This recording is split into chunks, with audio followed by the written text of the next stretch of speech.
ചേട്ടാ രണ്ട് ചായ. ഒന്ന് നീക്ക് പോടാ അവിടുന്ന്. ഒരു ചായ വാങ്ങി മോന്തി മോന്തി വൈകുന്നേരം വരെ കറക്കാരെ കുറ്റം പറഞ്ഞ് ഇരുന്നോളൂ. ഇയാൾക്ക് എനിക്ക് എത്ര പൈസ രണ്ടെന്ന് വല്ല ബോധമുണ്ടോ? ഒരു പണിക്കും പോവില്ല.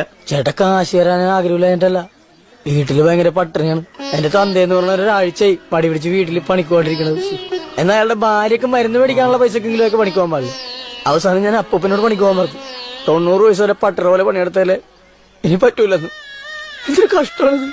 ഞാൻ കടിച്ചു പിടിച്ച് ക്ഷമിച്ച് ജീവിക്കണെന്ന് അറിയാമോ? എടാ സീമപ്പന്നി പോലെ വളർന്ന് ഇണക്ക് പണിക്ക് വയ്ക്കൂടെ? അച്ഛനും അപ്പൂപ്പനൊക്കെ ജീവിച്ചിരിക്കുന്ന കാലത്ത് ഞാൻ പണിക്ക് പോയി കഴിഞ്ഞാൽ അവർക്ക് ഈ ഓടിക്കൂലേ? ആ തലയിരിക്കുമ്പോ അലാടാൻ പാടില്ലല്ലോ. പണിക്ക് പോകാനൊരു അനിയനില്ലാത്തതാണ് എന്റെ ഏറ്റവും വലിയ ദുഃഖം. അപ്പൊ മുതലാളിക്ക് ഇത്ര നേരമായിട്ട് മനസ്സിലായില്ലേ?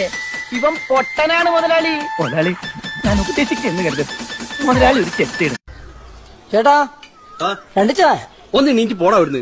ഒരു ചായ വാങ്ങി മോന്തി മോന്തി വൈകുന്നേരം വരെ കറക്കാരെ കുറ്റം പറഞ്ഞ് ഇരുന്നോളൂ. ഇയാൾക്ക് എനിക്ക് എത്ര പൈസ രണ്ടെന്ന് വല്ല ബോധമുണ്ടോ? ഒരു പണിക്കും